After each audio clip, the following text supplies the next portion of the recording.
Ang susunod na programa ay nagpapatuloy dahil sa ating mga partners and supporters ng Greg Durante Ministry.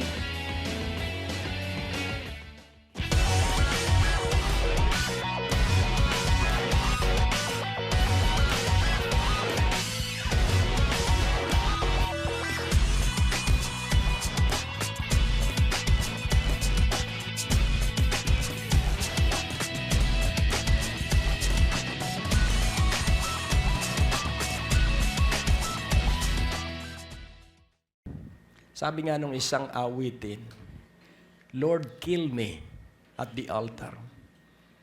Yun ay matagal kong iniisip. At pansinin po natin, hindi niya ipinapapatay ang kanyang katawan. Ang ipinapapatay niya ay yung masasamang ugali sa kanyang buhay. At marami po kasi tayong pag-uugali na dapat na mapagtagumpayan. Payag po ba kayo na mayroon kang ugaling dapat na ikaw ay makapagtagumpay? Napakasarap po na lumuhod ng 2 oras at tumaas ang kamay at sabihin, kill me in my fleshly life. Kill my selfish life. Napakaganda po nun. At ikaw po ay hahakbang at kikilos. At kahit na saan ka pa makihalubilo, hindi po bubuka ang bibig mo para magyabang. Bakit? Patay ka na sa sarili. Amen? Alam niyo po ba yung ibig sabihin niya? Natagalan niya ang 40 araw at gabi na walang pagkait inumin. At pagkatapos noon, another 40 days and nights na walang pagkain at inumin. Bakit? Dahil siya ay nasa kaluwalhatian ng Diyos.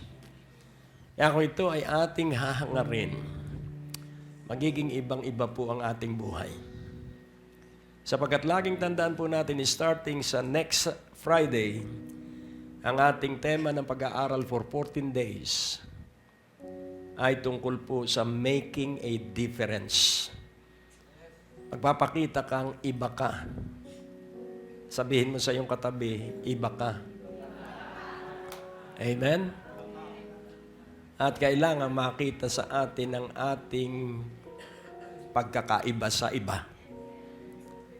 Dahil sa kaluwalhatian ng Diyos. Kaya nga po ito ay year of God's glory. Kaya nga yung tinuran kanina na Passover, yun po ay magaganap ay sa first month, 14th day of the first month. At yun po April 14. At ang blood moon ay magpapakita ng April 4 at April 15. Amen? So yun po yung Feast of Passover. At kapag ang isang Israelita ay hindi karapat-dapat sa first month, merong palaton ng Diyos. Sa second month, pwede silang mag-take ng Passover again sa 14th day. At kung may estranghero at dayo, pwede rin sa second month. Pero hindi sa first month. Kaya nga po, napakahalaga po dahil nga kailangan alalahanin natin ang kasaysayan sapagkat sa pamamagitan ng mga Hudyo, ibinigay ang batas at ang salita ng Diyos. Kaya nga po, wala tayong pagtutularan kundi sila. At mararanasan natin kung paano magiging ibang-iba ang ating buhay. Kaya tingnan mo at ikaw ay yung katyagaan, hindi mo alintana ang traffic. Baliwala sa iyo ang traffic. Bakit? Sapagkat ibig mo na makasama ang mga kapatiran na katulad mo ay hindi rin nahahadlangan at nauudlot ng mga bagay sa kapaligiran. Kaya nga po, tayo po'y tuloy-tuloy. Dahil kahit po sa marathon, marami po ang hindi nakakatapos, pero tayo ay tuloy-tuloy. Amen? Tayo po ay tuloy-tuloy anuman ang panahon. Sapagkat ang Diyos po, araw-araw ay napakabuti. At lumapit sa akin si Brother Kenneth, si Pastor Kenneth. Iyong basahin yung email. Yung epekto po ng ating worldwide. Alam mo, pag ang simbahan ay pinakaialaman ng buong daigdig sa Ebanghelyo, sa iyo pong bunsuran, kakaiba ang gagawin pagpapala sa iyo ng Diyos. Dahil ang Great Commission po ay sa buong daigdig. Kaya kapag ang isang mananampalataya ay sa kanya lamang pamilya nakasentro, kakaiba po pag sa buong daigdig ka nakasentro. Sige, basahin mo. Maganda ito. Kahit yan ay taga-ibang bansa, at least makikita natin na yung sama-sama nating panalangin may epekto. Amen. Amen? So ito po, mainit-init pa. Dear beloved brethren, much greeting through the exalted name of our Lord Savior Jesus Christ from Kenya. Saan po ba yung Kenya? Diyan po ba yung sa may recto? Kenya. Sa Africa. Africa. From Kenya. I am very much pleased to tell you that your teachings on your website, praise God. on your website, are a great blessing to me, to my family, and to Young Independent Christian Fellowship that I founded when I got the call of the Lord to do so. So I and my wife, children, and some few brethren from the community, we are serving the Lord under this Christian fellowship with 32 members. Laki. Oo. I also take care of Africa 10 yan. orphans whose parent died. And in this, I am requesting you to send us more teachings. English teachings. English teachings. English teachings. Amen. Send us more teachings that will enable us as a small church to grow spiritually. As well, it is my kind request that you also remember these needy orphans. Magtatayo daw kayo ng orphanage doon. Sige. Under my care, in your daily prayers, that God can open them the ways for their needs, both in physical and spiritual growth. And as well, I kindly invite you, Pastor Greg and Pastor Dexter in Kenya. Biro lang. Nakalagay mo dito. As well, I kindly invite you to come here. To Kenya. To Kenya. And bless our people with the gospel of our Lord Jesus Christ. Sa Nairobi. Please have a kind consideration to extend your kind cooperation for the extension of the kingdom of God. And also, I would be happy if you will accept us to be part of your church. Okay. Work it out. And also, pass our sincere regards and greetings to all brothers and sisters in the Philippines. Your brother in Christ, Pastor Dennis of Itare Fellowship Church in Kenya. Sent through info@gregdurante.com sa ating pong Praise website. God. Palakpakan natin. Hallelujah. So yan po ang bunga ng ating revival, yung inyong panalangin. At laging tandaan mo po, kapag maraming nananalangin, buong daigdig po ay aabutin ng kapangyarihan ng Diyos. Ano po ang inyong nadarama pag nakakakita kayo ng taong pulubi? O yung taong pakalat-kalat sa kalye na butot balat na at kulay grasa na ang kutis ng balat. So, kayo ba'y umusal ng panalangin na, Diyos ko, payamanin mo po ako para maampun ko itong mga taong ito? Dahil yung ipinakikita sa iyo at nadarama mo na yung kahabagan. At kapag ikaw po ay naging masidhi yung iyong hangar, at umiiyak ka na sa paghingi sa Diyos, isang araw mararanasan mo. Dahil yung habag ay ugali ng Diyos. Yung awa ay ugali ng Diyos. Yung kabutihan ay ugali ng Diyos. Kaya pag naroon sa iyo yung hangarin, ang ibig sabihin, ang Diyos ay kumikilo sa iyong buhay sa ganong damdamin. At ikaw, kapag nagpatuloy ka sa ganong isipan, ikaw ay tutustusan ng Diyos. Salamat sapagkat sa pagpili mo sa amin, wala po kaming magagawa, kundi ito ay tanggapin, akapin at tangkilikin. At anuman ang nangyayari, kami ay magpapatuloy na sumampalataya na kami ay tinawag mo. Kaya't maluwalhati ang banal at dakila mong pangalan sa makapangyarihang pangalan ni Jesus. At ang bawat isang malakas ang pananampalataya ay nagsabi ng Amen. Praise God. Hallelujah. Nais kong ating alalahanin ang mga kwento sa Biblia. At nais ko ring inyong maunawaan na para ang buhay ng isang Kristiyano ay hindi maging nakapapagod o nakapanghihina. Kailangang maranasan ng isang Kristiyano ang kapangyarihan ng pagiging anak ng Diyos. Kaya nga kung titingnan natin at tumingin ka sa paligid, mas maganda ang kalusugan ng mga hindi nakakakilala sa Diyos. At pag titingnan mo ang iyong sarili, mapapagod ka. Dahil lagi ka sa revival, kaya pag tiningnan mo ang iyong sarili na ikinukumpara mo doon sa hindi naman nagpapahalaga sa Diyos, ay baka ikaw ay mabatubalani nung ganong pag-uugali. At tingnan mo ang rapture na parang isang malaking magnet. At ano ang nahihigop ng batubalani, ng magnet? Bakal o kahoy? Bakal, purihin ng Panginoon. So, ang matalino at nag-usap ang parehong matalino, lalo silang tatalas. Amen?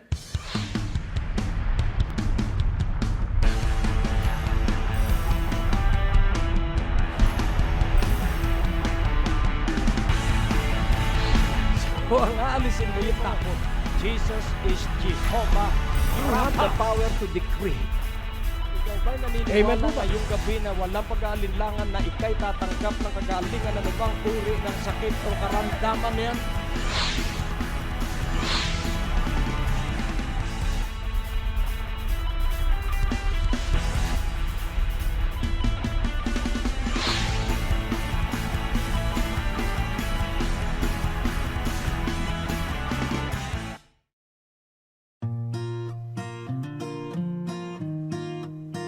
May mga na-miss ka bang broadcast ni Pastor Greg?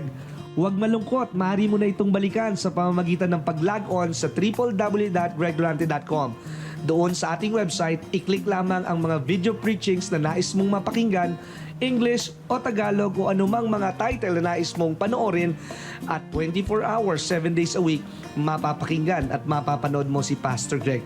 Naniniwala kami na sa pakikinig ng salita ng Diyos, nandoon ang paglago at pag-unlad ng inyong mga buhay at mararanasan ninyo ang biyaya ng ating Panginoon. Kaya nga, ngayong sandaling ito, napakaganda po ng mensahe para sa bawat isa. Sa Psalms 105, verse 8 to 10. Psalms 105, verses 8 to 10.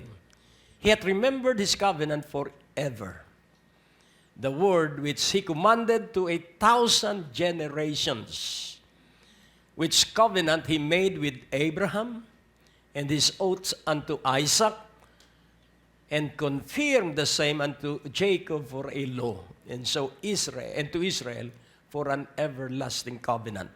So atin pong siyasating mabuti dito. At para inyo itong laging maalaala at huwag makalimutan, ang titulo po ay yun ding sa talata. Covenant forever, commanded to 1,000 generation. Kung titingnan mo po, ang simpleng multiplication ng one generation ay 40 years.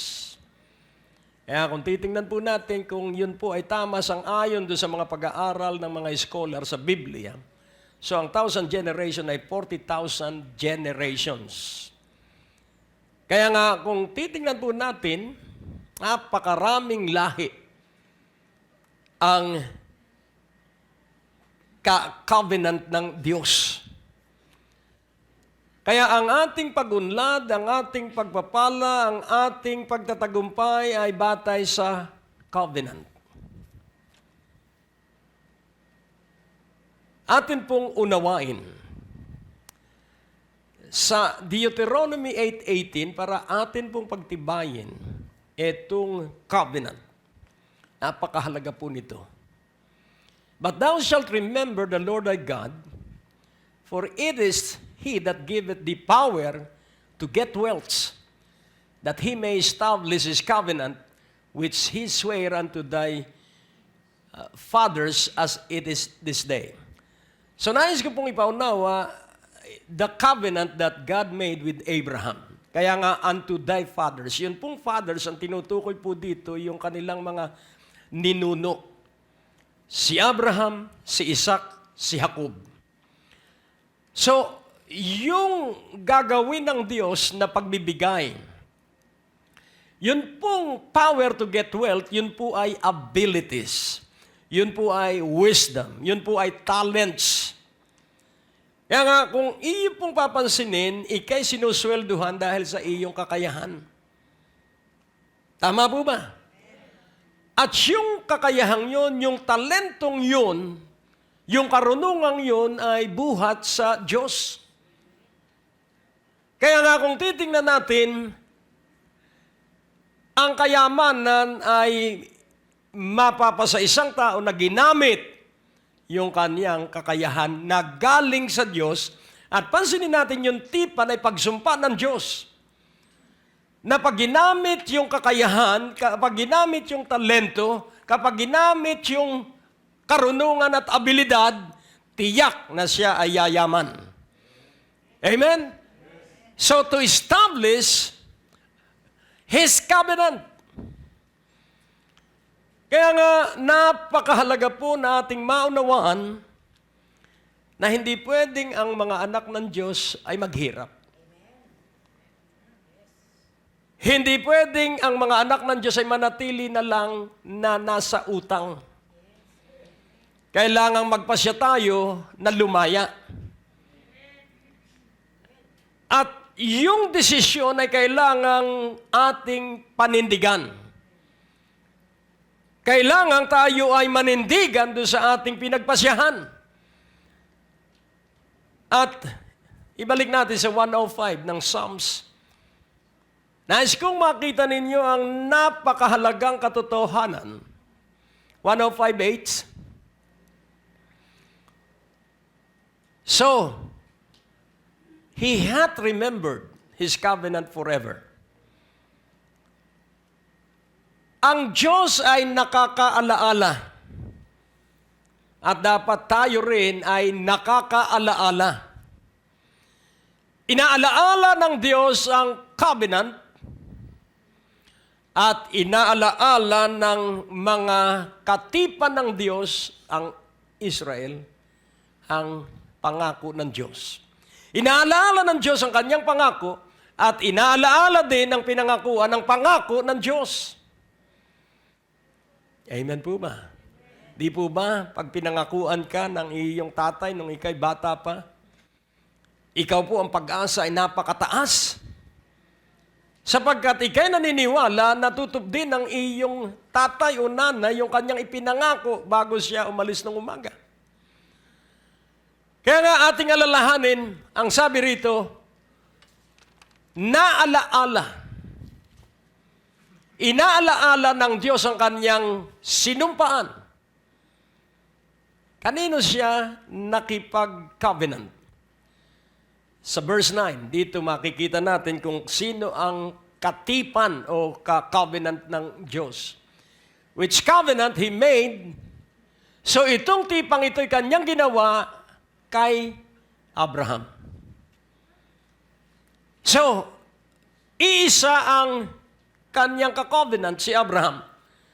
Pero from that covenant, nangako siya na ang anak ni Abraham, na si Isaac, hindi si Ismael, na si Isaac, yung tipan niya sa kay Abraham, ipagpapatuloy niya kay Isaac. That is an oath.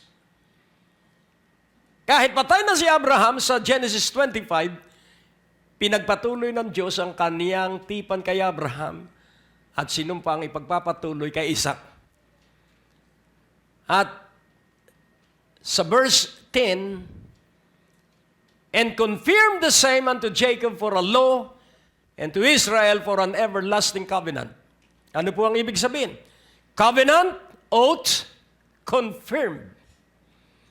Tipan, pangako, at pinagtiba yung kanyang tipan at pangako. At ito ay ginawang batas. Nang ibig sabihin, hindi matatapos itong tipang ito ay magpasawalang hanggan. And confirm the same unto Jacob for a law, and to Israel for an everlasting covenant. Kaya nga ang lahat ng pagpapala at kung ating aalalahanin ang mga tagumpay ng mga Hudyo, sila po ang napakaraming mga inbensyon. Ngayon po sila ay nakalikha na yung kanilang mga dalubhasang mga researcher, nakalikha sila ng artificial pancreas. Lunas para sa mga diabetic patient na may yung diabetes 1. So, nagtra-transplant na sila ng pancreas. At marami pa po silang invention na nagpapagaling sa mga sakit at karamdaman. Sapagkat yun po ang tipan ng Diyos kay Abraham. Pero kung atin po unawain, bagamat itong mga tagumpay na ito sa siyensya, pero alalahanin muna natin ang Panginoong Hesus at ating unawaing mabuti, nakaiba kapag ikay nagtiwala sa Panginoon. Amen po ba? Kaya pag ikay nagpa-check up, ang unang i-check up sa iyo, bank account mo. Hindi, totoo po yun. Pag wala kang pera, hindi kayo i-admit. Nakukuha niyo po. At pag nalamang marami kang pera, maraming makikitang sakit sa iyo. Hello? I'm speaking these hard truths to all of us. Kaya alin ang yumayamang negosyo? Hospital at pharmaceutical companies. Bakit? Chine-check up ang tao. So, unawain nating mabuti. Saan tayo lulugar? Sa Biblia. Tayo ay kasama sa tipan. Paano mo maunawang ikay kasama sa tipan ng Diyos kay Abraham na sinumpaan kay Isaac na kanyang pinatunayan at isinagawa at pinagtibay kay Jacob? Lumipat tayo sa Hebrews 9. Ipakikita ko sa inyo ang dalawang tabernakulo, the first tabernacle and the second tabernacle. Sapagkat napakahalaga pong ating maunawaan, yung ginagawa sa lumang tipan ay ginanap ng lubusan ng iisang tao. At ito ay ang Panginoong Hesukristo. So sa Hebrews 9:1, nung sinisiyasat ko ito, dahil nais kong maranasan natin yung kapangyarihan ng Panginoong Hesukristo bilang dakilang manggagamot. Pag naalaala ko yung babae sa Biblia, for 18 years, lumalakad siya na halos yung kanyang dibdib ay sumayad sa lupa. Kakita na kayo ng taong hukot na tumanda ay ganito lumakad.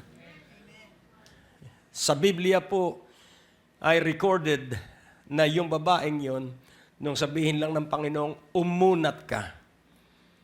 Naghintay po ba yon ng surgery o ng...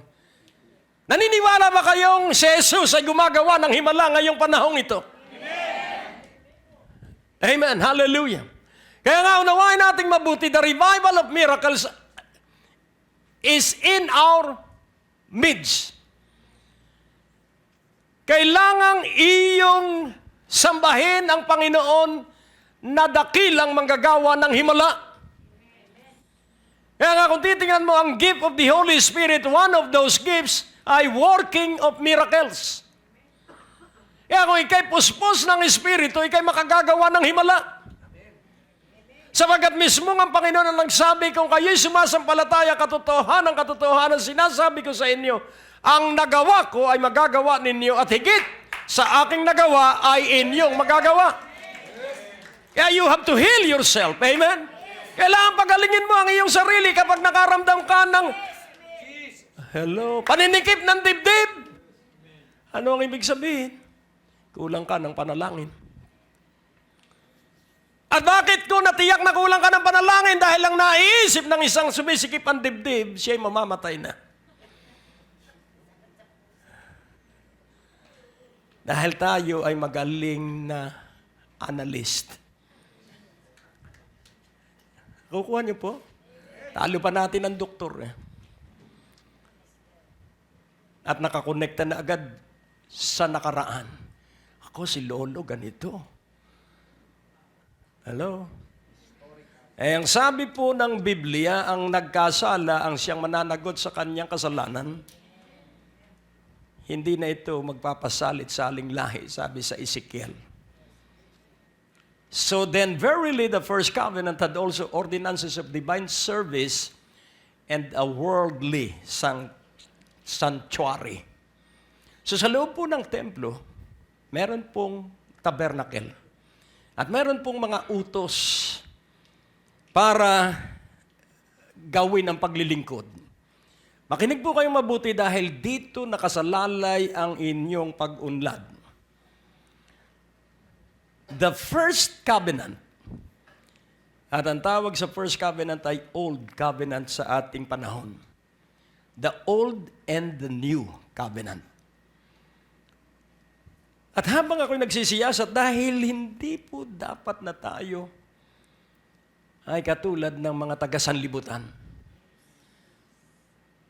Bagamat iniibig ng Diyos, for God so loved the world that He gave His only begotten Son, that whosoever believeth in Him shall not perish, but shall have everlasting life. Kaya kung titingnan po natin nung magsimula ang templo, tent pa lang nung panahon nila Moses. Sa panahon nila Abraham ay altar o dambana. At itinayo ni Solomon, gustong-gusto ni David na maitayo. Pero ang sabi ng Diyos, ang anak mo, isa sa anak mo magtatayo ng templo. At nung gawin ni Solomon ang templo ng Diyos, pinagbigyan siya ng Diyos ng sarili niyang bahay. Kaya kung titingnan po natin, kapag alam mo ang tipan, hindi ka po maghihirap.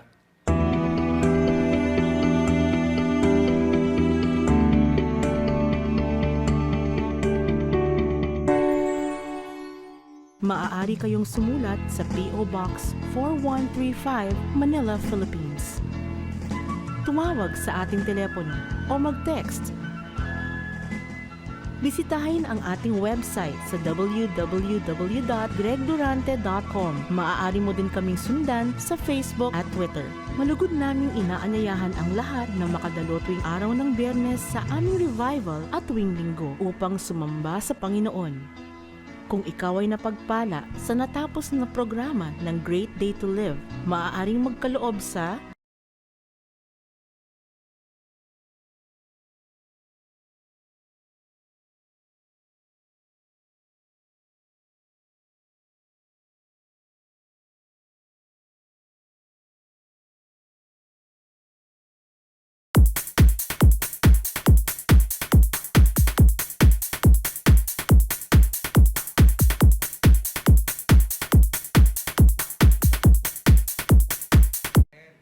Hello?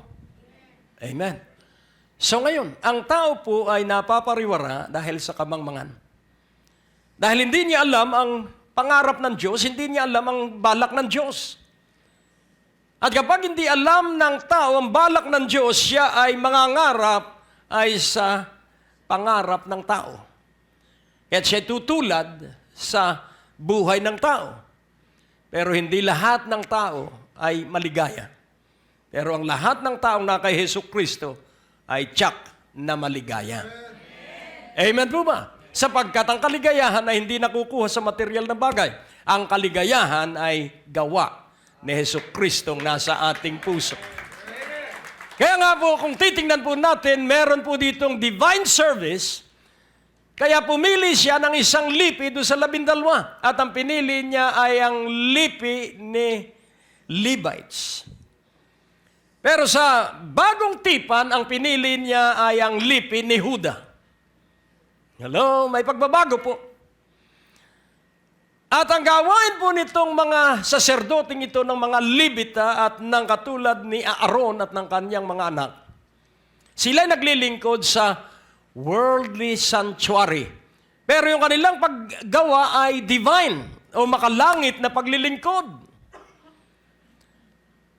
At ang sabi sa verse 2, makikita natin dito yung first tabernacle. For there was a tabernacle made, the first. So ito po yung composition o components. Yung unang tabernakulo doon sa templo ay binubuo ng candlestick, the table, the showbread, which is called the sanctuary. So sa tabernakulo po, nandun ang kandilaryo o candlestick, ang table, and then showbread, and then tinatawag din ito na santuaryo. And then sa verse 3, yung second. And after the second veil, so ito po yung second tabernacle, which is called the holiest of all. So ito po yung holiest place. Ang pumapasok po dito ay high priest. Tingnan natin sa verse 4. Bear with me dahil napakahalaga ng katotohanan ito. Pag naintindihan mo ito, mauunawaan mo ang tipan. Which had a golden censer. So ano yung nasa loob ng holiest place? Golden censer, Ark of the Covenant, overlaid round about with gold, wherein was the golden pot, ang pangatlo, that had manna. Ang pangapat, and Aaron's rod that budded. Meron pong dahon, yung kanyang tungkod. And the tables of the covenant. Verse 5, and over it, the cherubims of glory, shadowing the mercy seat, of which we cannot now speak particularly. Napakahalaga po yung mercy seat, pero hindi raw niya masasabi. Pero sa verse 6, now when these things were thus ordained, the priest, plural, went always into the first tabernacle, accomplishing the service of God. So yung mga saserdote, sila Aaron ay hanggang lamang doon sa first tabernacle. Yung outer court ay sa mga Levita. Sa mga saserdote ay yung first tabernacle. At sa verse, kung titingnan po natin sa isunod natin ang verse 7. But into the second went the high priest alone, once every year, and without blood, not without blood which he offered for himself and for the errors of the people. So ngayon, ano ang gawain nitong high priest? Doon po sa outer court ay meron pong iba't ibang offering, burnt offering, peace offering, bread offering, wave offering, at sin offering. 5 offering po. Kaya napakahirap po doon sa lumang tipan. At kailangan ang dugo ng hayop para sa kapatawaran ng kasalanan ng mga tao. Pero ang isang kapansin-pansin po dito, itong ginagawa ng mga saserdote hindi nakapag-aalis ng yung bahid ng kasalanan sa budhi, sa conscience. Tuloy natin sa verse 8.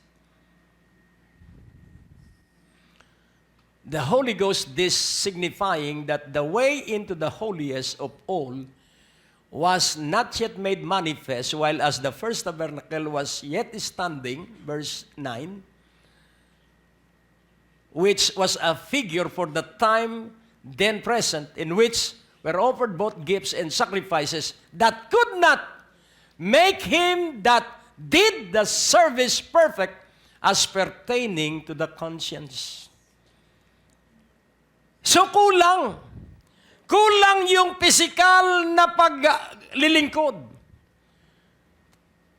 At ano ang ibig sabihin ng budhi? Ang budhi ng isang tao, nagsasawa, napapagod,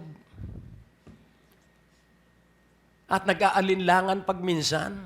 Tama kaya yung ginagawa kong pagdalo-dalo ng revival? That is conscience. Hello. Kaya dito makikita natin ng isang nandun po sa maayos na budhi, hindi po napapagod. Amen? Sabihin mo sa iyong katabi, tingnan mo si pastor, hindi napapagod. Amen? Kahit na magkabuhol-buhol pa ang traffic, edi agahan mo. Nakukuha niyo po? Alam mo na palang matraffic, bakit ka aalis ng alas 5? Uuwi na. Ngayon, atin pong unawain, kung naniniwala kang may nangyayari dito, makakaranas ka ng mga himala. At yun ay maiiuwi mo sa iyong bahay at sa iyong pamilya. Amen po ba? Because faith comes by hearing and hearing by the Word of God. And there will be no preaching of the Word unless someone is sent to preach the Word. Nakukuha niyo po. Hindi basta makikinig ka lang kung kani-kanino. Titingnan mo rin ang buhay ng iyong pinakikinggan. Amen? Titingnan mo kung paano niya igalang ang kanyang asawa at kung paano siya igalang ng kanyang mga anak. Kaya hanggat maaari kami ay sama-sama para makita ninyo na nangyayari sa amin yung aming ibinabahagi. Amen? Kita mo, kahit na nabubulol ako sa pag-awit, hindi bali. Ang mahalaga ay nahamon ko kayong umawit sapagkat kung maganda ang boses ko, hindi ka naaawit. Pero dahil ako'y nasisintunado, pati ang musician ay nasisintunado rin, lumalakas ang loob mo. Amen? Dahil hindi naman ito amateur contest. Hindi naman ito sa YouTube. Ang mahalaga dito ay pusong umaawit, hindi labing umaawit. Amen? Bagamat kailangan yung mga aawit dahil masisintunado tayo pag sila naman ang sintunado. Kaya nga po, hindi yung sintunado ang ating pinag-uusapan. Ang pinag-uusapan natin yung covenant. At pag naintindihan mo itong dalawang tabernakulong ito, ano ang mangyayari? Sino ang makapaglilinis ng budhi? Yun po ang isang malaking katotohanan na magpapalaya sa bawat isa sa atin. Sa verse 11, i-skip natin ang 10. But Christ being come in as high priest, and high priest of good things to come, by a greater and more perfect tabernacle, not made with hands, that is to say, not of this building.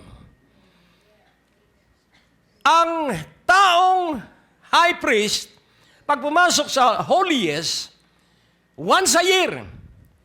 At pag ito'y hindi namatay. Hello? Kaya sila po ay may tali at may bell yung kanilang mga laylayan ng sutana. Pag yan po ay bumagsak, ang ibig sabihin, hindi tinanggap ng Diyos ang offering. Kaya balik sila sa basic uli at maghahanda. Hinihila ng lubid. Pag hindi tama ang pag-aalay. Naalala ninyo si Usa na hinawakan yung covenant box. Ano po? Namatay siya dahil hindi tama ang paraan ng paghawak. Pero pag tama, 1 taon na kaligayahan sa buong bansang Israel. Pero kailangang bumalik ulit sa susunod na taon. Pero dito po, minsan lang. At walang hanggang pagpapala ang tatamuhin ng lahat ng nakay Kristo. Amen? O, purihin ng Panginoon. Kaya pag alam mo ito, hindi ka mahadlangan sa pagdalo, sa pagtitipon dahil alam mo may nangyayari. At alin ang himala na nangyayari, yun lamang na ikay umalab sa pag-ibig sa Panginoon sapagkat ang buhay na walang hanggan ay ang tuloy-tuloy na pananampalataya sa Ama at sa Anak. Amen po ba? That is eternal life. And the work that God requires of all of us is to believe.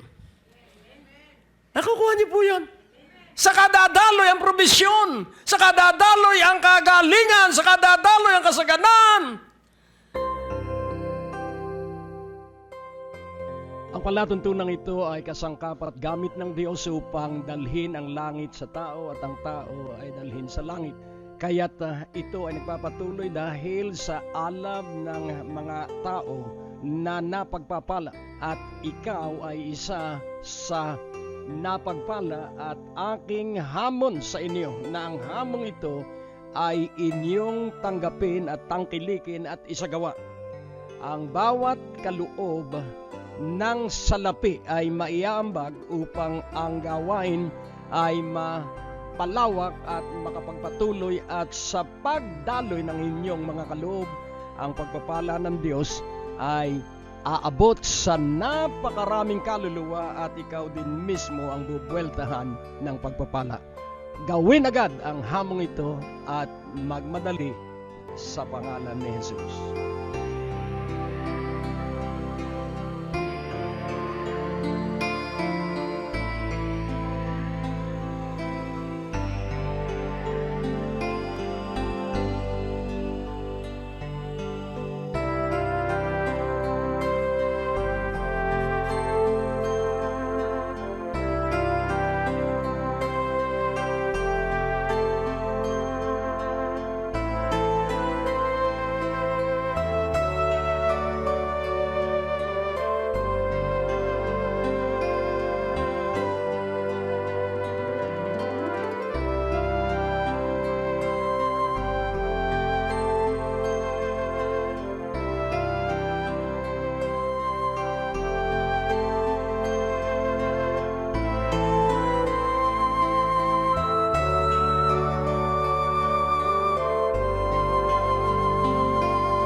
So do the first work. And what is the first work?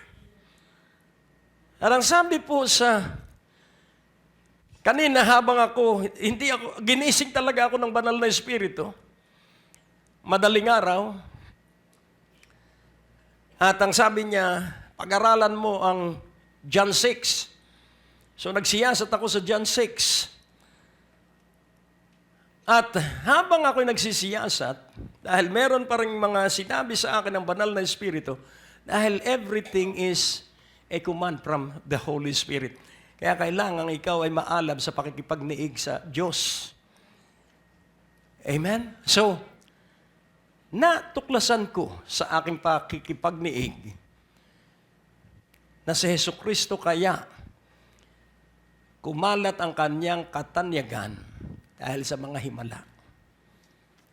Kung noon ay kumalat ang katanyagan, the fame of Jesus through miracles, sa ating panahon, igagalang si Jesucristo through and by miracles. At ano ang layunin ng himala? Para ang tao ay maging maalab sa pag-ibig sa Panginoong Jesucristo.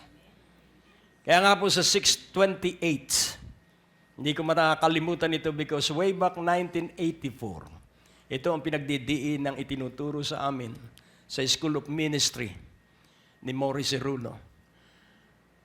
John 6:28, nagtanong ang mga alagad kung ano ang gawain. Then said they unto him, what shall we do that we might work the works of God? So pansinin po natin na magawa namin ang mga gawain ng Diyos. So, yung katanungan po, what shall we do that we might work the works of God? Ano ang aming gagawin para magawa namin ang gawain at mga gawain? Magawa namin ang mga gawain ng Diyos. Ano po ang sagot ng Panginoon sa verse 29? Jesus answered and said unto them, this is the work, singular, this is the work of God, that you believe on Him whom He hath sent. So ano ang ating gawain? Sumampalataya kay Jesucristo na siya ang Mesiyas. Kaya kung may problema ka, sabihin mo, Jesucristo, ikaw ang Mesiyas. Kaya malulutas ko ito. Dahil ikaw ang Mesiyas. At ano ang Mesiyas? the anointed Son of God. Ito po yung Jesucristong napako sa krus, hindi taong Jesus. Siya po'y napako sa krus at namatay at muling nabuhay. Yun po yung tinutukoy kong Mesiyas, the anointed Son of God. That he who believe on him whom he had sent. Sa John 17:3, this is eternal life, sabi ng Panginoon.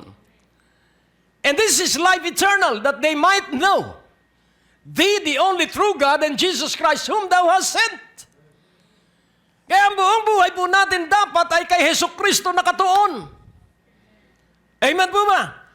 Pagkagising sa umaga sa Jesucristo ang dapat laman ng ating isipan. Sa maghapon, kailangan sa Jesucristo ang ating laman ng isipan. At kapag sa Jesucristo ang laging laman ng ating isipan, tayo ay magkakamit ng putong ng buhay.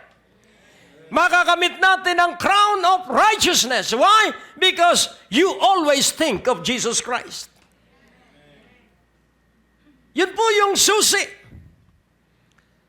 sa isang maunlad at pinagpalang buhay na hindi ka matatakot sa kamatayan kahit na ano ang iyong maramdaman sapagkat sa iyong karamdaman, ikay makakaranas na sa Jesucristo ang dakilang manggagamot. Na sa Jesucristo ang great restorer. Na sa Jesucristo ang great deliverer. If you have a personal, practical experience of His greatness, hindi ka po maaawat. Hindi ka po pwedeng hadlangan sapagkat ikaw ay may karanasan. Amen? Ikaw ay may karanasan na sa Jesucristo'y dakilang manggagamot. Hindi po katang-isip, hindi po bungang isip, kundi karanasan. Karanasan! Oh, purihin ng Panginoon. Kaya nga ating unawain, this is life eternal, that they might know Thee, the only true God, and Jesus Christ whom Thou hast sent. Ibalik po natin sa verse 11 ng Hebrews 9. But Christ being come an high priest of good things to come. Praise God. So yung high priest po sa earthly tabernacle, sa second tabernacle, kapag hindi namatay yung mataas na saserdote, ang ibig sabihin, 1 taon silang mabuti ang magiging pananim, magiging mabuti ang kabuhayan nila for 1 year. Pero itong si Jesucristo, greater and more perfect tabernacle. Not made with hands, that is to say, not of this building. So what is that tabernacle? Your body. Hello. The tabernacle that God created is my body and your body. 1 Corinthians 3:16. Know you not that you are the temple of God and that the Spirit of God dwelleth in you? Hello. So yung katawan mo, ang templo ng Espiritu ng Diyos. Sa 1 Corinthians 6:19, kailangan maintindihan mo ito. Mula nung maintindihan ko ito noong 1984, wala nang pwedeng tumalo sa aking diablo. What?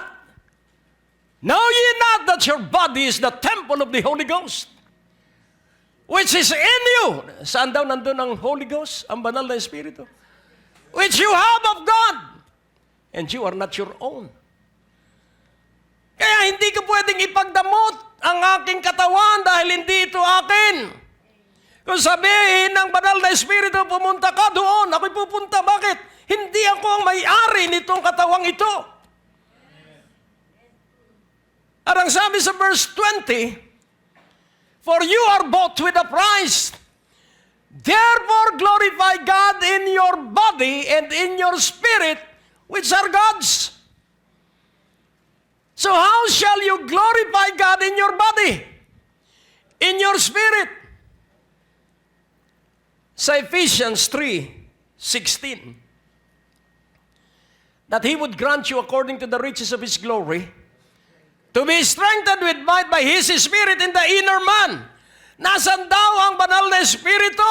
Nasa iyo raw kaluluwa.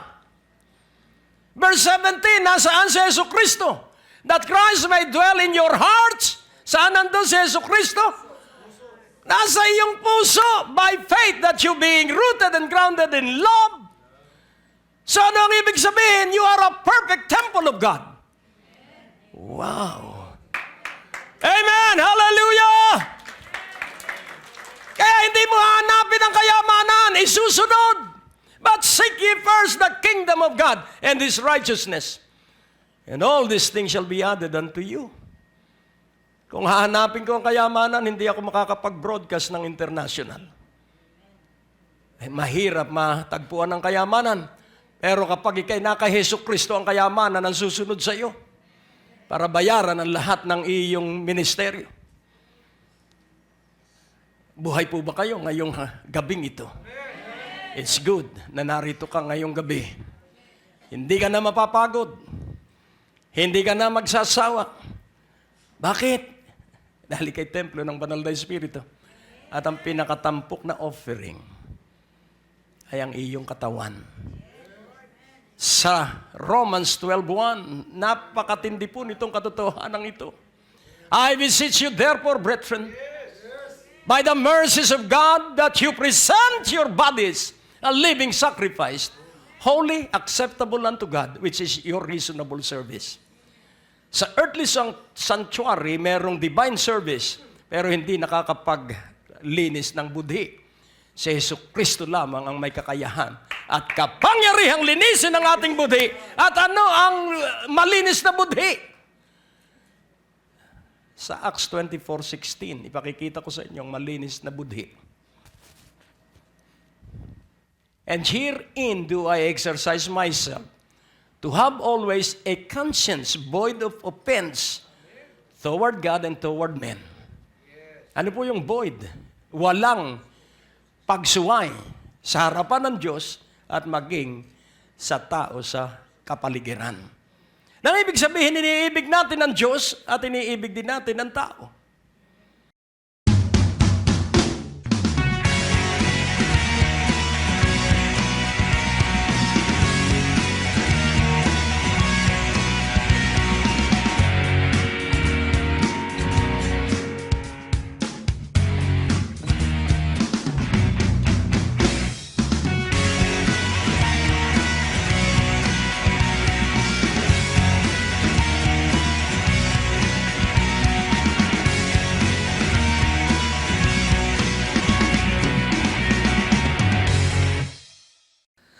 Purihin ng Diyos, maraming pong salamat sa inyong patuloy na pagsubaybay sa Great Day to Live sa pangunguna ni Pastor Greg Durante at sa inyo pong mga kaloob na ipapadala na 1,000 piso. Padadalan po namin kayo ng special watches. It reminds you that every time is very precious. The time is running. We need to raise up a certain amount of money to reach out the lost at any cost. Kailangan po natin ang pagsasama-samang pagtutulong-tulungan upang ma-generate at ma-saturate natin ng lahat ng airwaves, radio and television, and keep on helping the needy, the poor, the kids, giving them school supplies and food for their basic needs. Suportahan po natin sila. Kaya kailangan po namin ng mga partners, prayer partners, and financial supporters. Kaya sa inyo pong mga ipapadalang 1,000 pesos, ito po yung sample. Suot ko po yung ating watch, Great Day to Live, personalized na relos. Ito po siya. You can see on the screen. At kung paano nyo po maipapadala ang inyong mga kaloob, for every 1,000 pesos, we'll send you this watch na magre-remind po sa inyo, it's time to praise the Lord. God bless you as you desire. God will increase your life and you will have an abundant life. Remember, what you sow, you will reap.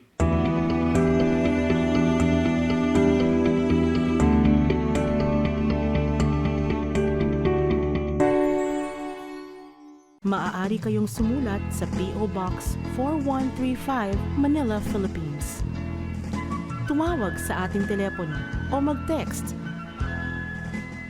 Bisitahin ang ating website sa www.gregdurante.com. Maaari mo din kaming sundan sa Facebook at Twitter. Malugod naming inaanyayahan ang lahat na makadalo tuwing araw ng Biyernes sa aming revival at tuwing Linggo upang sumamba sa Panginoon.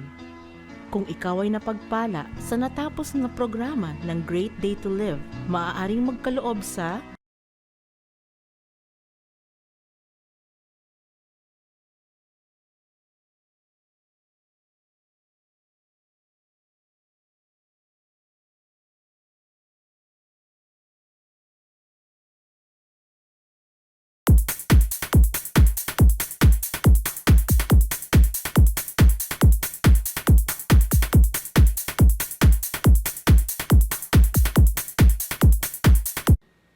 Sapagkat kapag hindi nakapagpatawad ang isang tao, hindi rin siya patatawarin ng Diyos.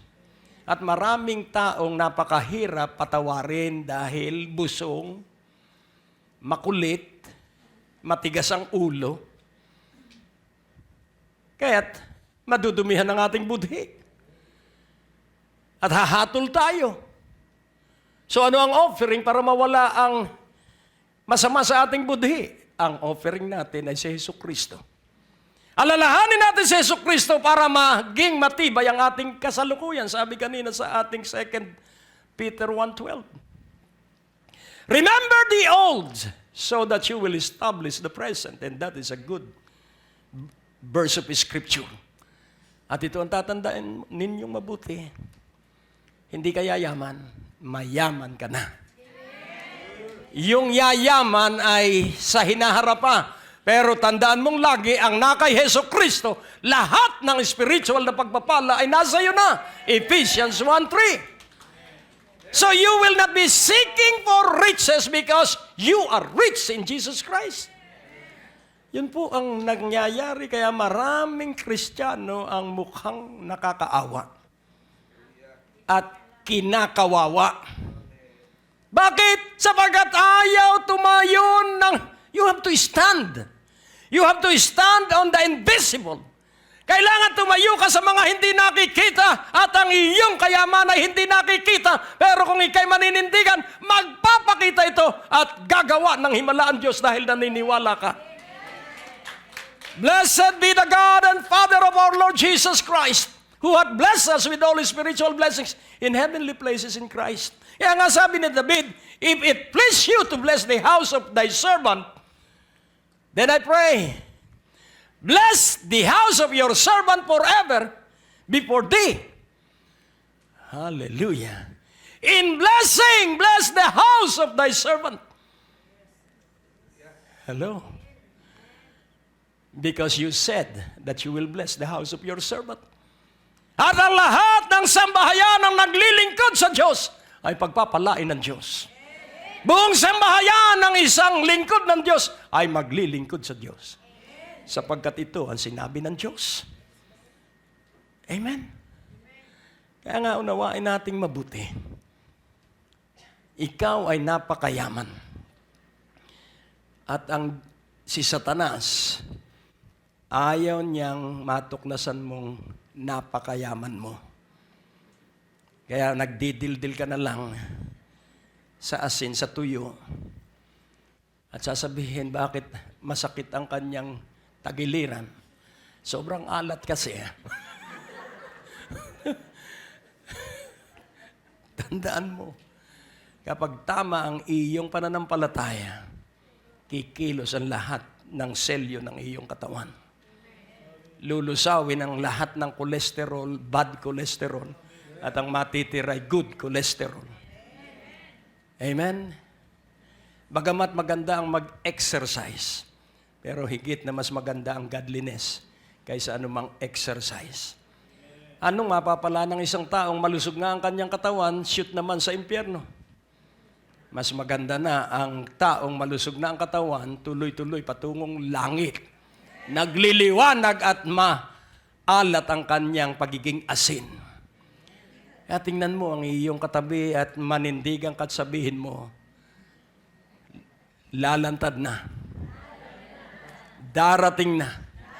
Ngayong mga araw na ito, ang lahat ng ininvest sa akin ng Diyos, ito ay lalantad na. Ito ay makikita na.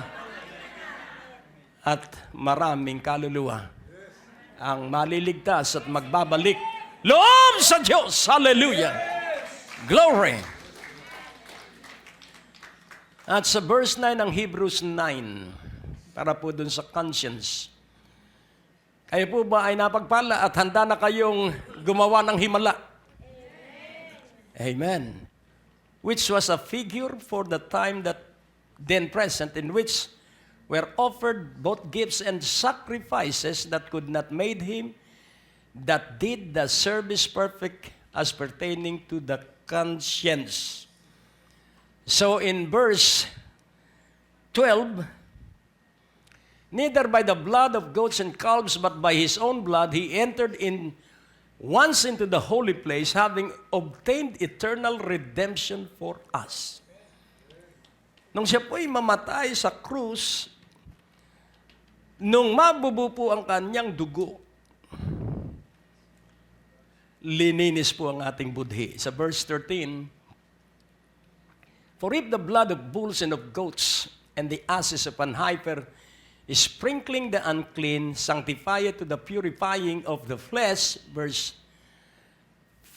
14, how much more shall the blood of Christ, who through the eternal Spirit offered himself without spot to God, purge your conscience from dead works to serve the living God. Ano po yung dead work? Ito po ang patay na gawa. Pambihira kayo. Dalangin kayo ng dalangin, hindi ninyo ako tulungan. Dead work yun. Yun ay natural work. Pero ang isang nabubuhay kay Jesucristo, hindi niya pansin kung siya lang ang trabaho ng trabaho dahil ang gumagawa, ang pagpapalain, hindi ang hindi gumagawa. Kaya wala po akong pagod, wala akong sawa, may makakita man, may tumulong man, basta ako'y tutuloy. Sapagkat nalalaman kong babalik ang Panginoon at marami pa ang dapat makarinig ng mabuting balita. Amen po ba? Ay, ang unawain po natin, it's only by and through the blood that conscience will be purged from dead works. So ang isang budhi ay patay ang gawain kapag mareklamo. Tingnan mo ang iyong katabi. Ikaw ba ay patay ang gawain? At ang patay ang gawain, ito ang gawain. They are making their own artificial fire. They are building a cistern that cannot hold water. Pero laging tandaan mo po, pag nabuhay kang pinamumunuan ng banal na Espiritu, nabuhay kang puspos ng Espiritu, hindi ka kakati sa tubig ng buhay. Hindi mawawala, hindi titigil, because if you come to God, you will not be thirsty again. If you believe Jesus, you will not be hungry again. And faith is coming to God every day. Kaya nga po, ngayong gabing ito, yung walang hanggang tipan ay pinakikilos ng Diyos sa iyo. Kaya tuloy-tuloy po. Amen? At sa inyong pamilya, pag may sumasakit na tagiliran, magdiwang kayo sa Diyos. At pupurihin kita. Hello? At sasambahin kita. Pero hindi ko kayo mapapangunahan. Dahil kung gusto pa rin niyo sa check-up, eh, nasa sa inyo yun. Pero ako, nagpapa-check up ako sa banal na Espiritu. Wala nang bayad. Ang kagalingan pa'y walang hanggan. Magpa-check up ka sa banal na Espiritu. Kanino ako nagkasala? Sino ang nilamangan ko? Sino ang siniraan ko? Sino ang ichinismis ko? At kapag ito'y nalutas at humingi ka ng tawad, aalis ang sakit, aalis ang karamdaman. Ang ibig bang sabihin yung may sakit ay may kasalanan pa rin? Hindi po yun ang ibig ko sabihin. Ang ibig ko sabihin, lumapit tayong lagi sa Diyos. Araw-araw. Amen? Araw-araw kay Jesus. Hindi sa ibang pangalan. Kaya nga, ikaw at ako ay matibay at pinagpala ng Diyos. So in closing, I will speak this simple sentence. Make your stand, believing the invisible. Purihin ang Diyos. Muli tayo ay nasa bahaging ito ng ating palatuntunan, ang pagbibigay daan sa pagbasa ng liham. At nais kong bumasa muna sa Biblia ng ilang talata sa pahayag 22 mula sa talatang 10 hanggang 13. At sinabi rin niya sa akin, huwag mong ililihim ang mga hulang nasa aklat na ito, pagkat malapit nang maganap ang mga ito. Ang masama ay magpatuloy sa pagpapakasama, ang marumi sa kanyang pagpapakarumi. Ngunit ang mabuti ay magpatuloy sa pagpapakabuti at ang banal sa pagpapakabanal. Makinig kayo, wika ni Jesus. Darating na ako, dala ko ang mga gantimpalang ibibigay sa bawat isa ayon sa kaniyang ginawa. Ako ang Alpha at ang Omega, ang una at ang huli, ang simula at ang wakas. Si Jesucristo po ay Diyos na nagkatawang tao.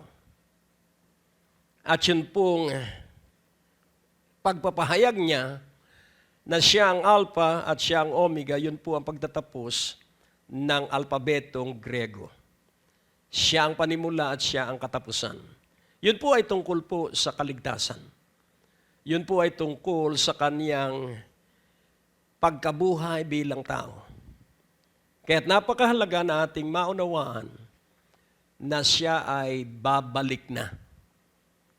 Kaya't desisyon natin kung tayo ay magpapakalinis at magpapakabanal. Yun po ay nasa ating pagpapasya. Kaya nais kong bigyan ng daan ng isang liham. At ito'y muli mula sa isang may edad na.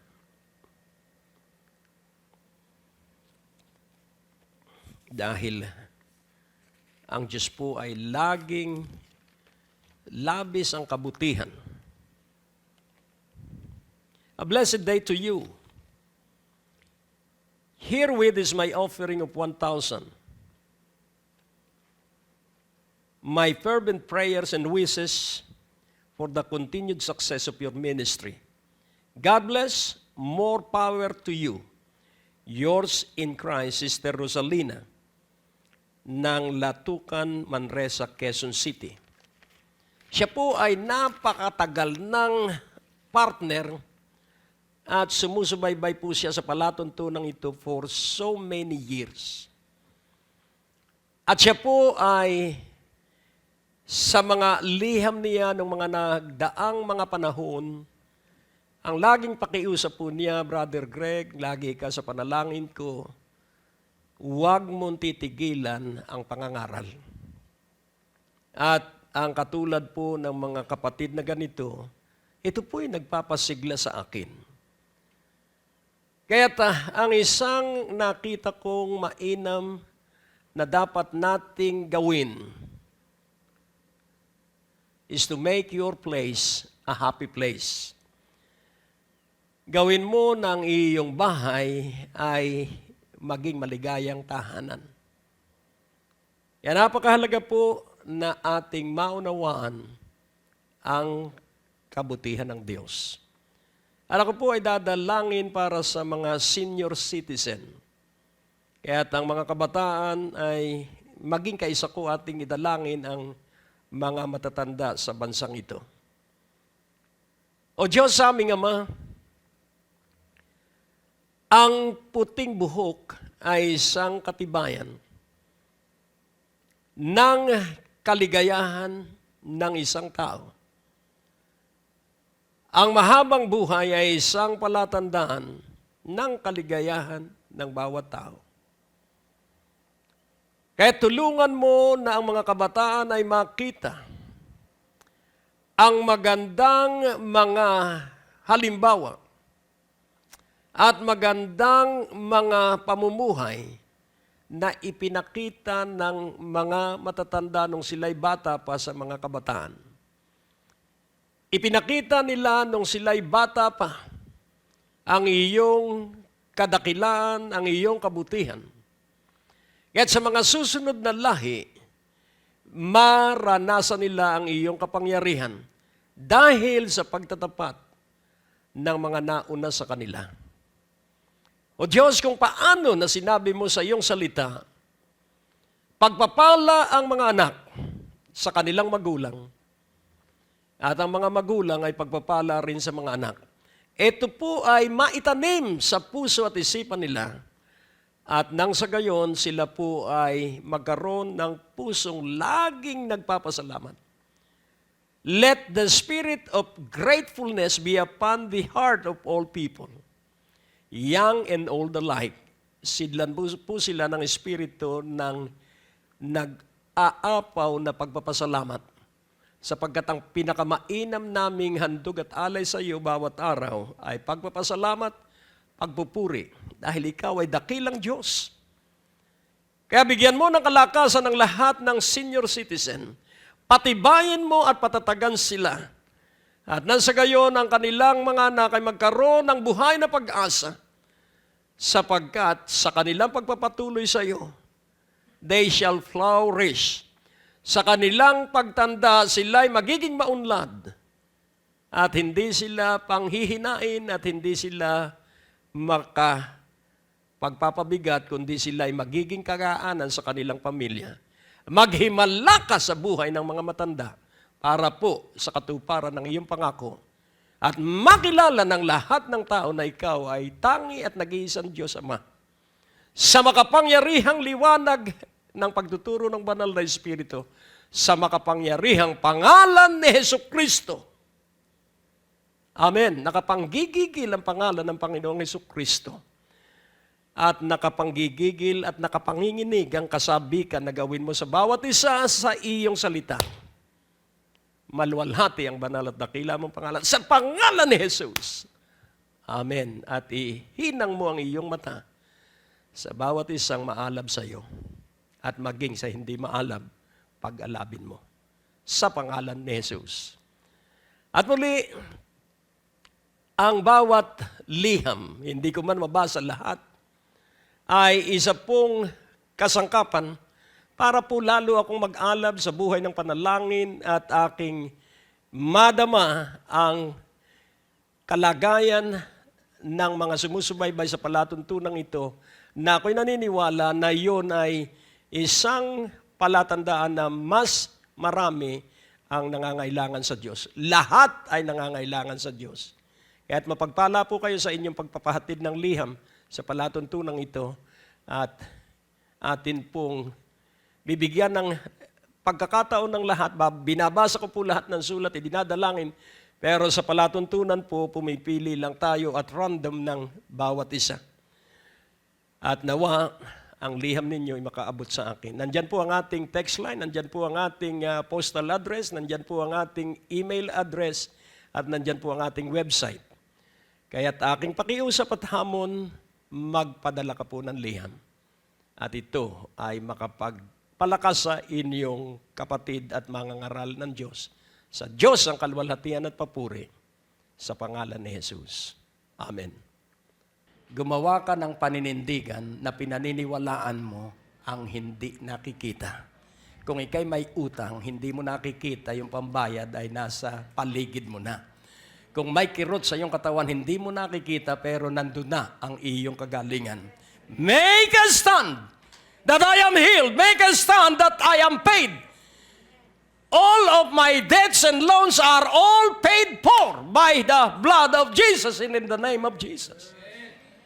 Nakukuha niyo po? At katatakutan ka ng dyablo. If you desire to enter the territory and the stronghold of Satan, lead a life that is pure in the sight of God. Na wala kang kinatatakutan kundi ang Diyos. Wala kang pinangangambahan kundi ang malaking pagpapalang itinakda ng Diyos sa iyo. Amen. Kaya nga, unawain mong mabuti, ikaw ay pinagpala, ikaw ay pinagpala, ikaw ay pinagpala, at walang ibang maniniwala kundi ikaw. Pag naniwala ka, mangyayari ang iyong pinaniwalaan at ang gagawa lamang ng pananampalataya, ikaw mismo. Hindi ang tatay mo, hindi ang nanay mo, hindi ang pastor mo, ikaw mismo at ora mismo, mararanasan mo ang kapayapaan at kapanatagan.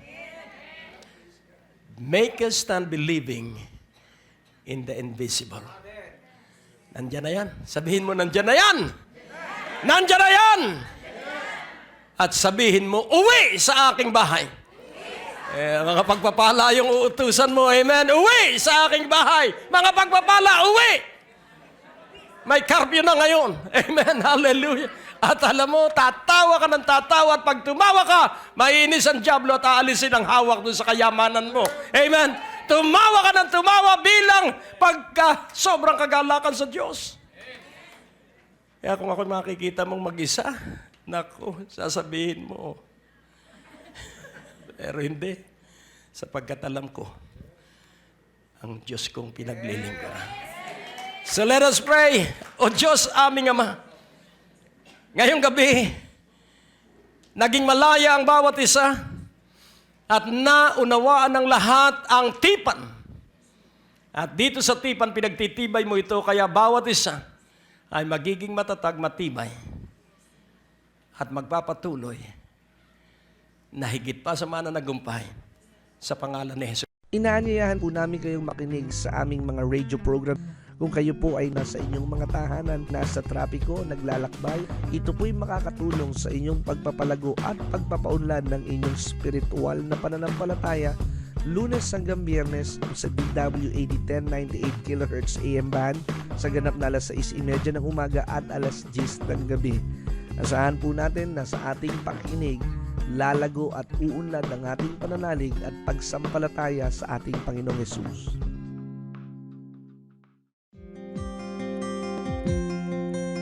Marami pong salamat sa inyong patuloy na pagkakaloob at pagsuporta sa mga misyon na inaabot ng ministeryong ito.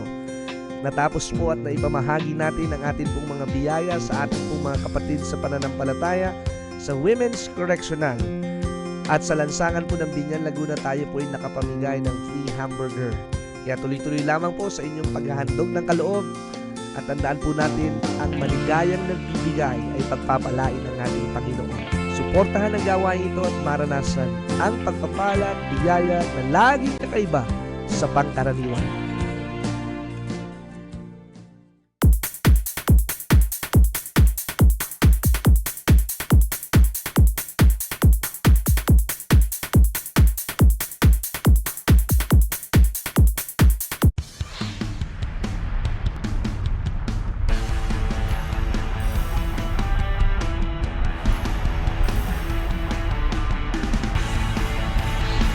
O ang aalisin mo yung takot. Jesus is Jehovah. You have the power to decree. Ikaw ba'y naniniwala ngayong gabi na walang pag-aalinlangan na ikay tatanggap ng kagalingan ng ibang uri ng sakit o karamdaman yan?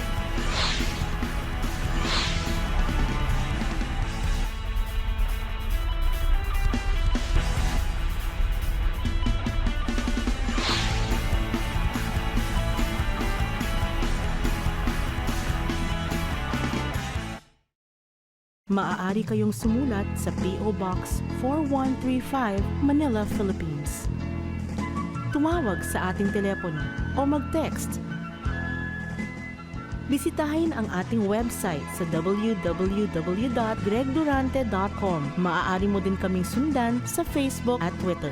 Malugod naming inaanyayahan ang lahat na makadalo tuwing araw ng Biyernes sa aming revival at tuwing Linggo upang sumamba sa Panginoon.